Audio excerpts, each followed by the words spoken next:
बिस्मिल्लाहिर्रहमानिर्रहीम।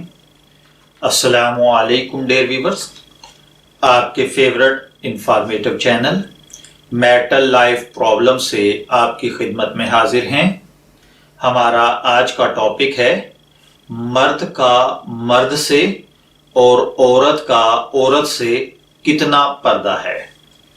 हजरत अबू सईद रजी अल्लाह तआला अन्हो से रिवायत है कि रसूलुल्लाह सल्लल्लाहु अलैहि वसल्लम ने इरशाद फरमाया कि कोई मर्द किसी मर्द की शर्मगाह को न देखे, न कोई औरत किसी औरत की शर्मगाह को देखे, और न नंगे होकर दो मर्द एक कपड़े में लेटें, न दो औरतें एक कपड़े में नंगी होकर लेटें।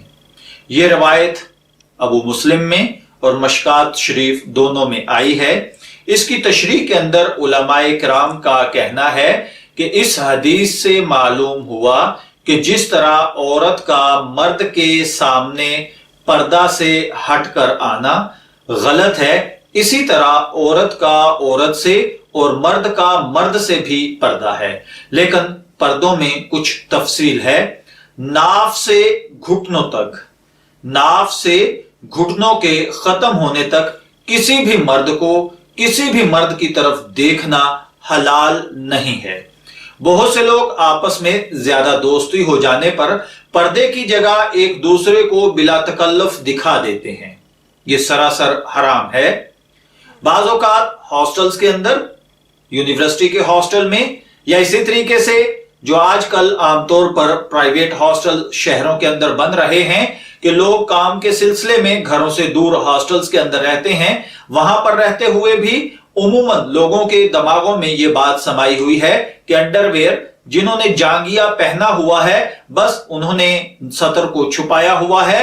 मैंने इन गुनाहगार आंखों से बहुत सारी जगह पर यह बेएहतियाती बल्कि बद एहतियाती देखी है कि सिर्फ अंडरवेयर पहनकर लोग मार्केट के अंदर फिर रहे हैं, हॉस्टल्स के अंदर फिर रहे हैं, या फिर उन्होंने पैंट चेंज पहनने के लिए सिर्फ नीचे से अंडरवेयर पहन लिया और सामने आकर पैंट पहनना शुरू कर दी।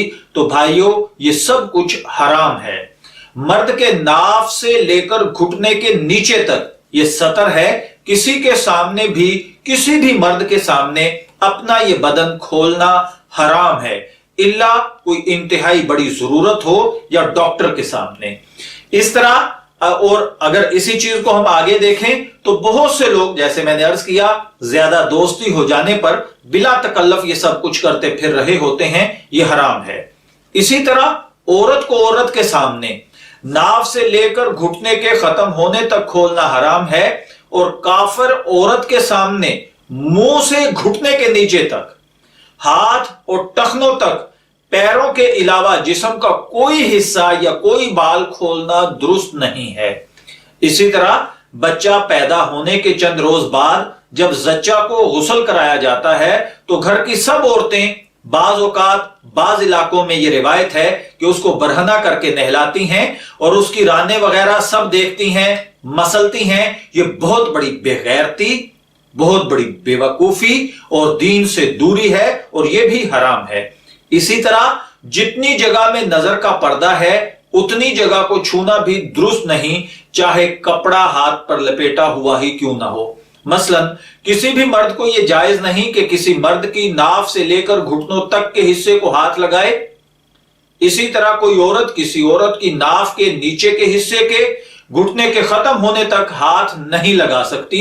इसी वजह से हदीस बाला में दो मर्दों को एक कपड़े में होकर लेटने की ममानियत फरमाई गई है, और यही ममानियत औरतों के लिए भी है। यानी दो औरतें या दो मर्द एक कपड़े में इकट्ठे नहीं सो सकते, इल्ला मर्द और औरत सिर्फ शादीशुदा मियां और बीवी हों। इसके अलावा कतन किसी भी रिश्ते को एक चादर के अंदर सोने की इजाजत बलोगत के बाद कतन नहीं है। इस चीज से खुद भी बचिए, अपने दोस्तों को, अपने बच्चों को बचाइए। ये चीज आगे बढ़कर बहुत बड़ा जुर्म, जुल्म और बहुत भयानक रूप इख्तियार करती है। इसलिए खुदारा इन चीजों से खुद भी बचें, अपने बच्चों को, अपने दोस्तों को बचाएं। मैं दुआ गो हूं कि अल्लाह ताला हमें इन बातों को समझकर इन पर अमल करने की तौफीक अता फरमाए। इजाजत चाहेंगे, फिर मिलेंगे किसी नए टॉपिक के साथ। تب تک کے لیے اللہ حافظ۔